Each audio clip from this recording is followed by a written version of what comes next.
Hello and welcome to a very special conversation with two very special people. This is our Olympic Day special.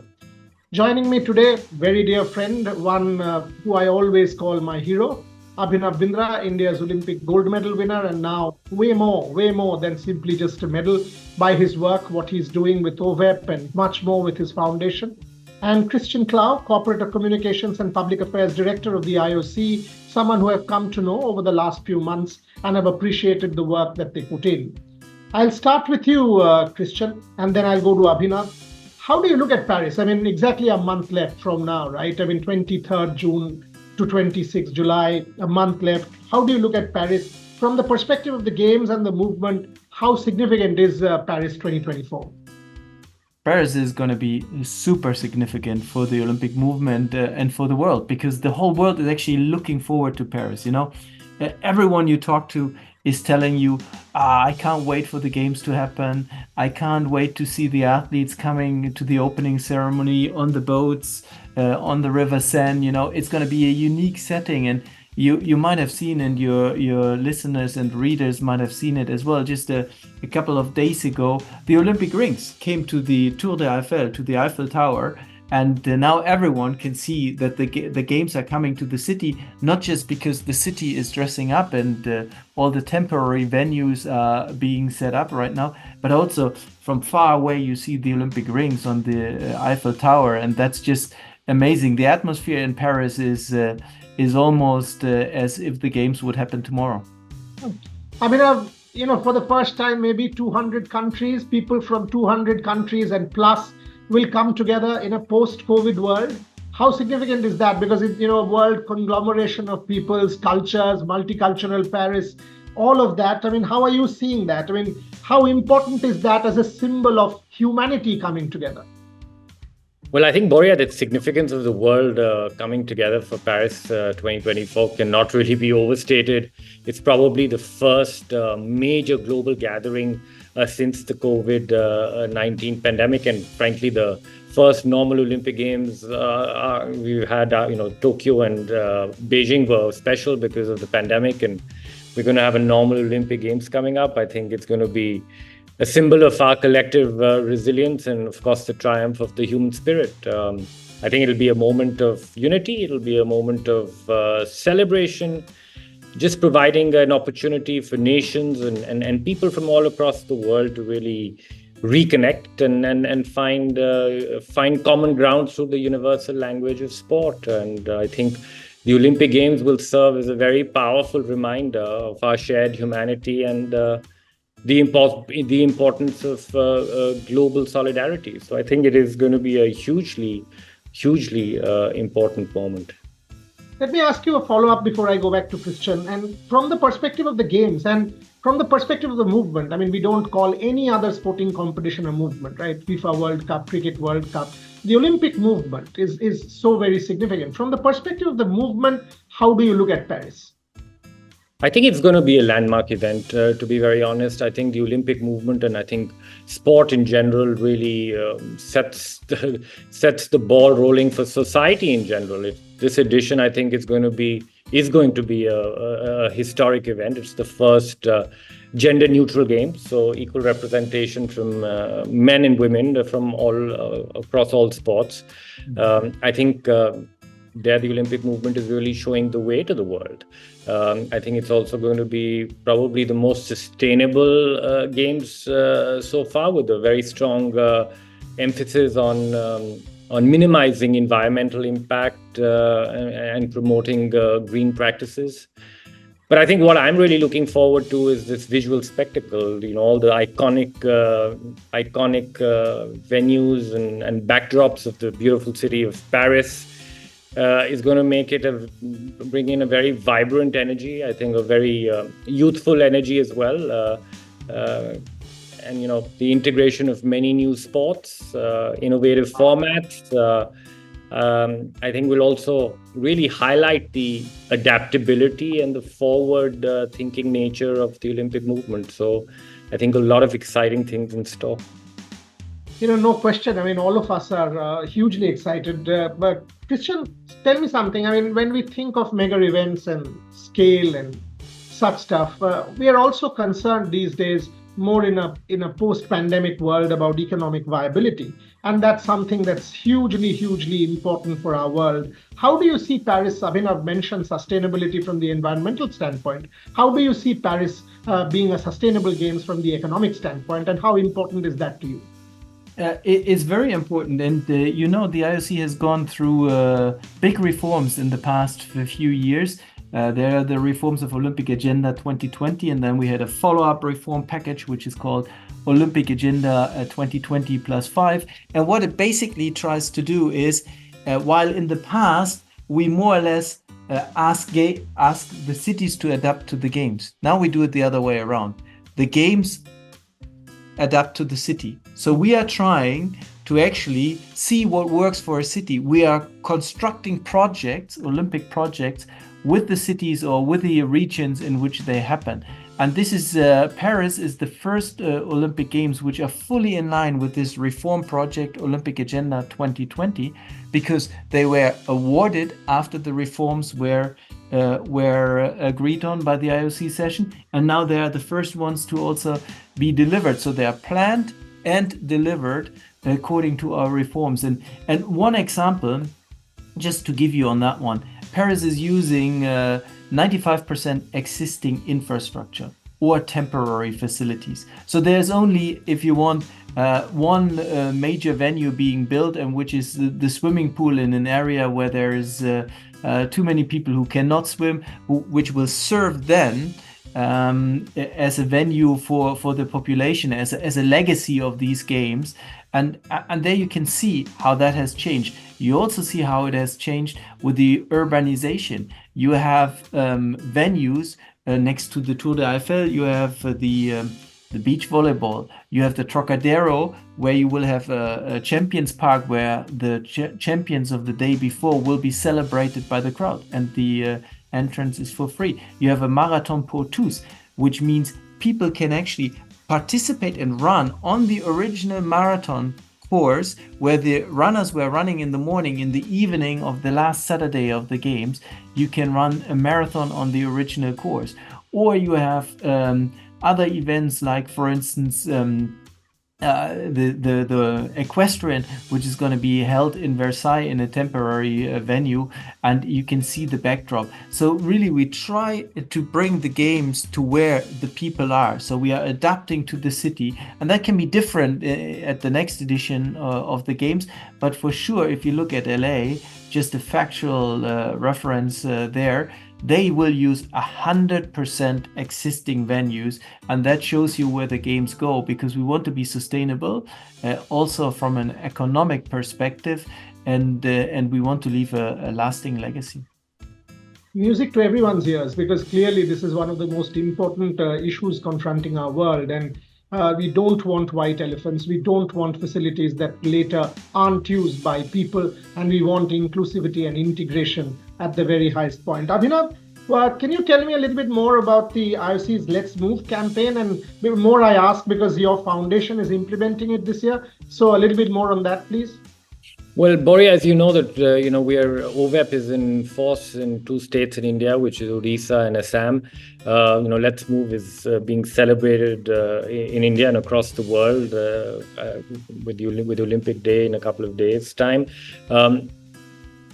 Full state integration in both states. So about more than 10 million kids will be participating in Let's Move and celebrating Olympic Day. The activation has already started in both states with, I think, World Yoga Day being celebrated. So that's been integrated in a big way in many schools just today. And this celebration and the campaign will continue over the course of the next week, because we're talking about 100,000 schools being activated between the 2 states. So the kids are very, very excited, and I've seen some imagery just coming in today, and they look to be having a lot of fun. But I think it is very important. It gives an important message, especially to the youth, that the promotion of physical activity. I think that is something that is a big issue in today's generation. And I think, again, the Olympic movement and the IOC, with its forward thinking approach, is tackling these issues as well and contributing to the various SDGs and trying to make the world a healthier place as well. And I think this campaign is specifically targeted to get young people moving and active and promote the promotion of an active lifestyle. Christian, with Abhinav sort of getting us into India, and this is something that I've been talking to you offline. How significant? Because, the IOC session was such a momentous occasion last year in October. The Prime Minister making it very clear that India is very keen to put in a solid bid for the 2036 Games. It was part of our election rhetoric as well. I was asking you about Indian participation from the media standpoint in Paris, and it has exponentially grown. How do you see India in this larger story of the macro story of the Olympic movement? How significant have we become? And is there increased interest from the media standpoint from your position in the IOC? Christian?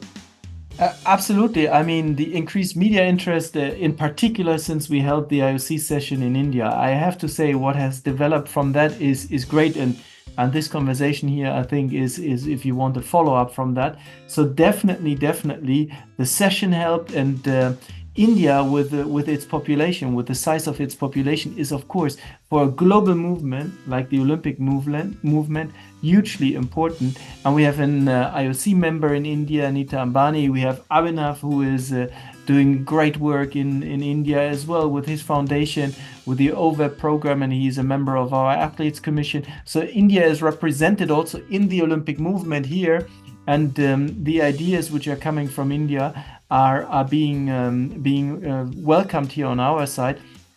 Just also look at what's being proposed, and it has been agreed for LA that cricket will be part of the Olympic sports program in LA 28, and I'm 100% sure that this will drive the excitement in India even further. Yeah, and just to put it on record, in fact, the India House will possibly have a cricket pitch in Paris. That's what I've been told, that there will be a cricket pitch in Paris, which will make the game, the sport more popular and more accessible to people who will see it, because it will be a leading into LA. So that's something that I'm looking forward to. So far, we've been talking a lot of serious stuff. Let me try and sort of make it a little lighter. Abhinav, your favorite Olympic moment? Something funny, some story that I don't know. I mean, I've interviewed you 2 million times. Every story possibly I know, but give me something that I don't know. Well, I'll go back to my first Olympic experience. It was when I was 17 years old, and I competed at the games in Sydney, which still remain my favorite games, at least the ones that I competed in. I was 17-year-old. My teammate was a shotgun shooter called Anwar Sultan. We went to eat dinner one day in the dining hall, and we saw the Williams sisters in the dining hall, and this was, I think, day 2 after checking into the Olympic Village. So, Anwar and I were very excited, and we wanted a picture with them. So we garnered a little bit of courage, and Anwar went to them and said that we want to take a picture with you. But of course, none of us had a camera, and in those days, there were no smartphones. So we requested them. Anwar requested them to wait, and he said that we'll run and get his camera. So they said okay. We were quite sure that they would have left by the time we came back, but we went to our rooms. Anwar got his camera. They were still waiting for us, and of course, Anwar's camera had no reel in it. And then we realized there was no reel in that camera. So then we requested them again to please wait till the time we could go to that international zone to buy something from a shop. And we were 100% sure that, there will be no Williams sisters left, and they're waiting for us. But after 20 minutes, we came back, or even longer. We came back to the dining hall, and they were still there, almost waiting for us. And we got our picture taken. But that was my first introduction to the Olympic spirit, and this I will never forget. And I have to say, I didn't know this story. So he clearly still has some that he's not told me. Beautiful story. Beautiful. Christian, your story, something like that you will forever remember, a fond Olympic memory that has sort of made you be a proud member of the Olympic movement from your position of professional standing?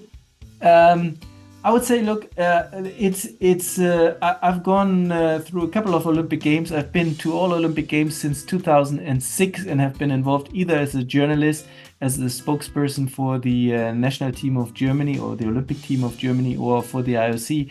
But I'd say my real moment, and when everything kind of materialized in one moment, was the lighting of the Olympic flame for the Olympic Winter Games Beijing 2022, because it was for the first time that I was in ancient Olympia and could feel this spirit when the Olympic flame was lit at the Temple of Hera, and that was really something which brought history together with the present, and which gave me the feeling, this is why you're doing it.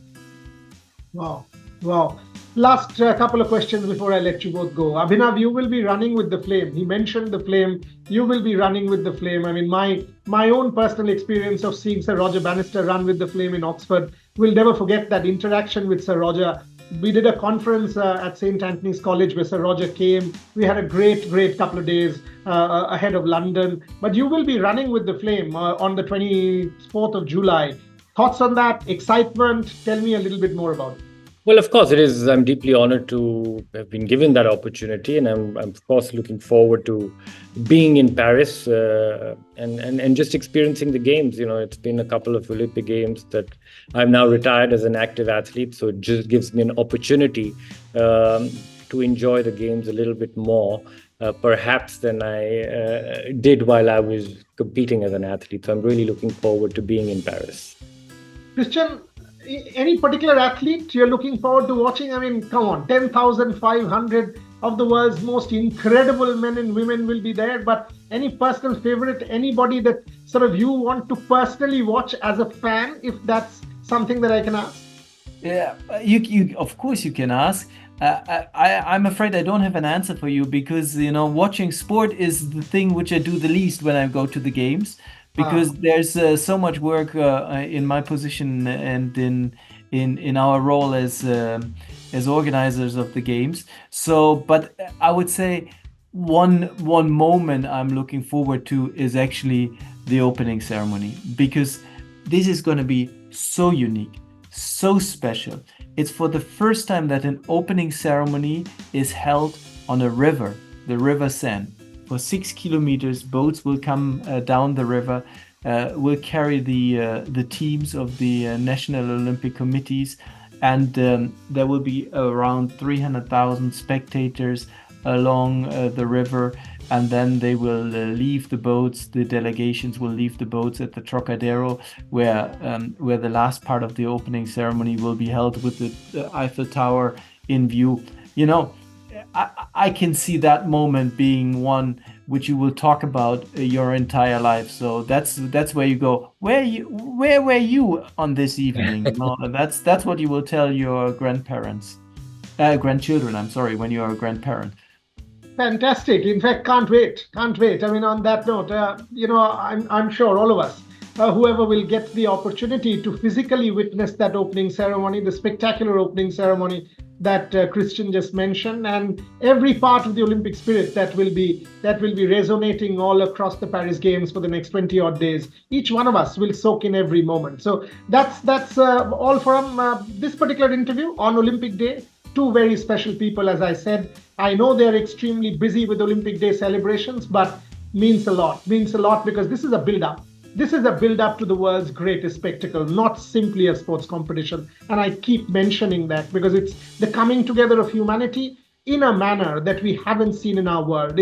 The world is infested with problems. We have toxicity, we have other issues, but this is one moment, the Olympic movement, the games, where all of us will forget all of this and come together for one cause, celebration of sport and celebration of the human spirit. Thank you very much, Abhinav Bindra. Thank you very much, Christian, for joining me in this particular episode of Backstage with Boria. Look forward to more and catching up more with you both in Paris. Thank you very much for your time.